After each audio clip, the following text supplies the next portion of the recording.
नमस्कार दोस्तों, crime story channel पर मैं राजेश आपका स्वागत करता हूं। दोस्तों, आज मैं आपको अपराध की जिस वारदात के बारे में बताने जा रहा हूं, वो वारदात पूना, महाराष्ट्र में हुई थी। तो चलिए दोस्तों, इस वारदात के बारे में हम लोग विस्तार से जानते हैं। पूना के कांतरज गांव की सड़क पर चल रहे उस बूढ़े को जिसने भी देखा, डर के मारे उसका शरीर सिहर उठा। इसकी वजह ये थी कि उसके एक हाथ में खून में डूबी कुल्हाड़ी तो दूसरे हाथ में एक महिला का सिर था। वो तेजी से थाना भारती विद्यापीठ की ओर चला जा रहा था।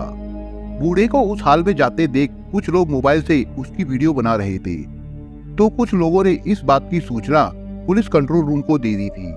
वो थाना भारती विद्यापीठ के पास स्थित चौराहे पर पहुंचा तो चौराहे पर तैनात ट्रैफिक पुलिस ने उसे रोक लिया, लेकिन उनकी हिम्मत उस बूढ़े के करीब जाने की नहीं हुई। इसकी वजह ये थी, उस समय वो बूढ़ा जिस हालत में था उससे उसकी मानसिक स्थिति का पता लगाना मुश्किल था। ट्रैफिक पुलिस उसे समझा बुझाकर खून से सनी कुल्हाड़ी अपने कब्जे में लेने के बारे में सोच रही थी कि तभी थाना भारती विद्यापीठ के असिस्टेंट इंस्पेक्टर संजय चौहान वहां पहुंच गए।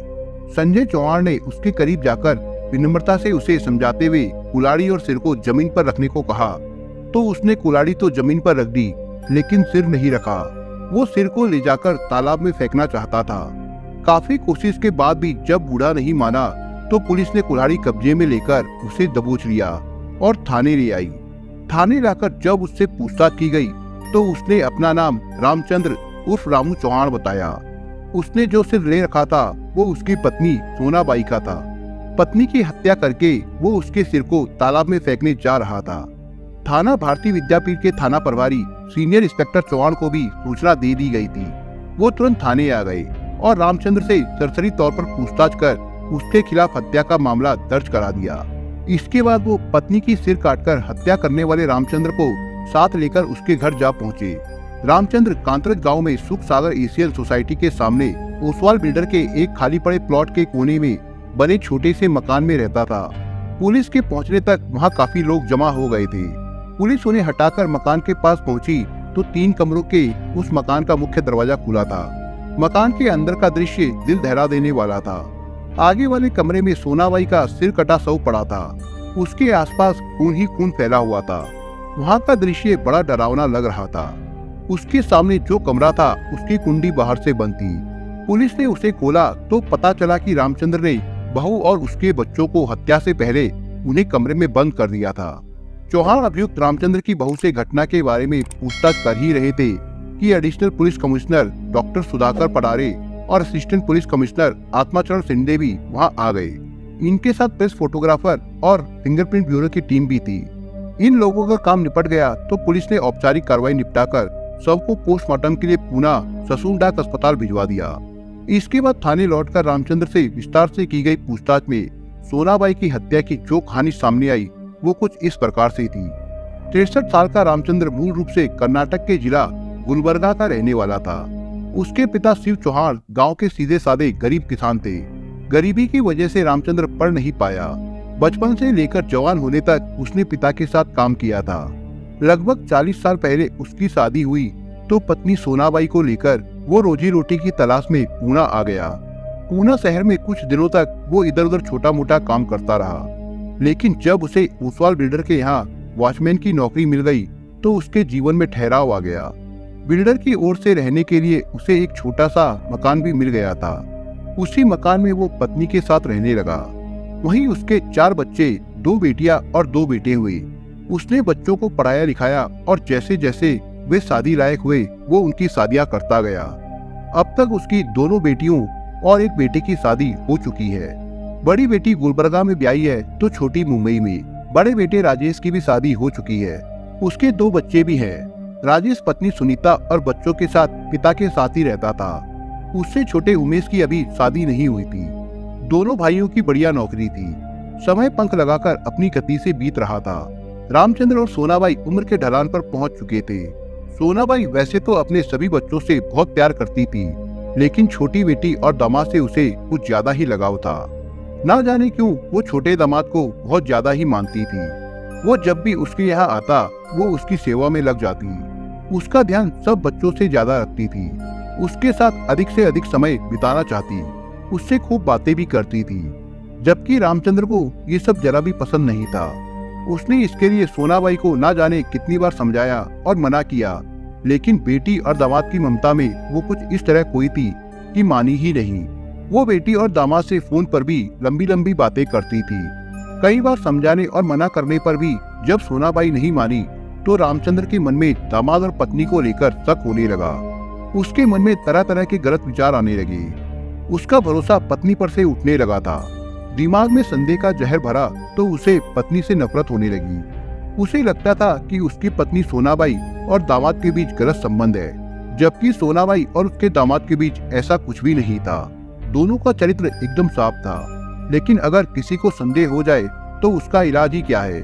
इसी संदेह की वजह से सोनाबाई और रामचंद्र में पति पत्नी जैसा मधुर संबंध नहीं रह गया था।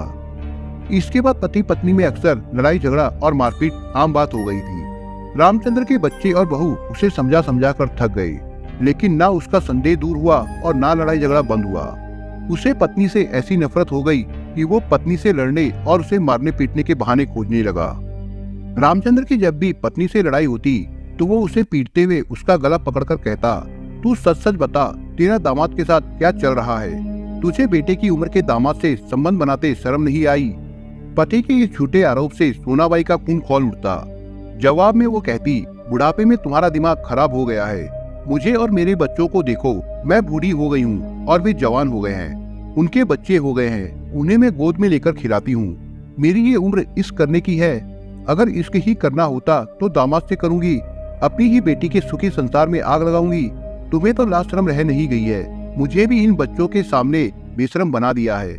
पत्नी की इन बातों का रामचंद्र पर कोई असर नहीं पड़ा।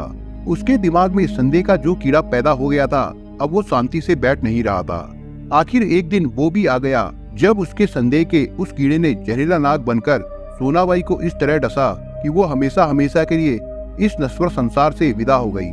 ये 9 अक्टूबर 2015 की बात थी। वो दिन भी रोज की तरह शुरू हुआ था। राजेश और उमेश खा पीकर अपनी अपनी नौकरी पर चले गए थे। घर में सिर्फ राजेश की पत्नी सुनीता और दोनों बच्चे ही रह गए थे।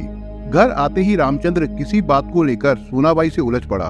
बहू सुनीता ने झगड़ा शांत कराने की कोशिश की, लेकिन रामचंद्र चुप नहीं हुआ। धीरे धीरे ये झगड़ा इतना बढ़ गया कि सोनाबाई ने एक बार फिर कहा कि तुम पागल हो चुके हो, तुम्हें कुछ भी समझ में नहीं आता है। इतना कहकर झगड़ा खत्म करने की गरज से वो बाहर जाकर बर्तन साफ करने लगी। तभी रामचंद्र ने कहा, आज मैं इस झगड़े की जड़ को खत्म कर ही देता हूँ। ये कहकर रामचंद्र घर के अंदर गया और कोने में रखी लकड़ी काटने वाली कुल्हाड़ी लेकर बाहर आ गया। बच्चों को स्कूल के लिए तैयार कर रही सुनीता ने जब रामचंद्र के हाथों में कुल्हाड़ी देखी तो वो बुरी तरह डर गई। किसी अनहोनी की आशंका से वो अपने पति राजेश को फोन करने लगी। वो पति को ससुर के तेवर के बारे में बता रही थी कि रामचंद्र ने उसके पास आकर कहा, तू बच्चों को लेकर अंदर कमरे में जा। ससुर के गुस्से को सुनीता जानती थी, इसलिए उसकी बातों का विरोध किए बगैर वो बच्चों को लेकर चुपचाप अपने कमरे में चली गई। उसके कमरे में जाते ही रामचंद्र ने बाहर से कुंडी लगा दी। इसके बाद वो सीधे पत्नी के पास पहुंचा। सोनाबाई बर्तन साफ कर रही थी। रामचंद्र ने उसके पास आकर कहा, जब देखो तब तुम मुझे पागल ही कहती रहती हो और कहती हो कि मेरा दिमाग खराब हो गया है। आज मैं तुम्हें दिखा ही देता हूँ कि मेरा दिमाग कितना खराब है। सोनाबाई कुछ कह पाती उसके पहले ही रामचंद्र ने कुल्हाड़ी से सोनाबाई के सिर पर पूरी ताकत से वार कर दिया। सोनाबाई जोर से चीखी और सिर पकड़कर जमीन पर लेट गई। इसके बाद रामचंद्र उसे घसीटकर कमरे में ले गया और मानवता की सारी हदें पार करके बेरहमी से उसके शरीर के 4 टुकड़े कर दिए। इसके बाद सोनाबाई का कटा सिर और कुल्हाड़ी लेकर वो तालाब में फेंकने जा रहा था। तभी लोग उसके पीछे लग गए। आगे चौराहे पर ट्रैफिक पुलिस मिल गई तो उसने उसे रोक लिया। तब तक सूचना पाकर थाना पुलिस भी वहां पहुंच गई और उन्होंने उसे पकड़ लिया। पूरी कहानी सामने आ गई तो चौहान ने रामचंद्र के खिलाफ अपराध संख्या 350/2015 पर धारा 302, 201, 342 के तहत मामला दर्ज करके आगे की जांच असिस्टेंट इंस्पेक्टर एस शिंदे को सौंप दी। एस शिंदे ने रामचंद्र की दिमागी जांच मनोचिकित्सक से कराई कि उसका कहीं मानसिक संतुलन तो नहीं बिगड़ गया है। डॉक्टर ने उसे स्वस्थ बताया तो उसे metropolitan magistrate Shri TN Chauhan की अदालत में पेश किया गया, जहां से उसे न्यायिक हिरासत में पूना की यरवदा जेल भेज दिया गया। दोस्तों, आप अगर चैनल पर नए हो तो आप चैनल को सब्सक्राइब करने के साथ कमेंट बॉक्स में इस कहानी के बारे में अपने विचार जरूर लिखिएगा। मिलता हूँ एक नई कहानी के साथ, तब तक के लिए अपना ख्याल रखिएगा। धन्यवाद।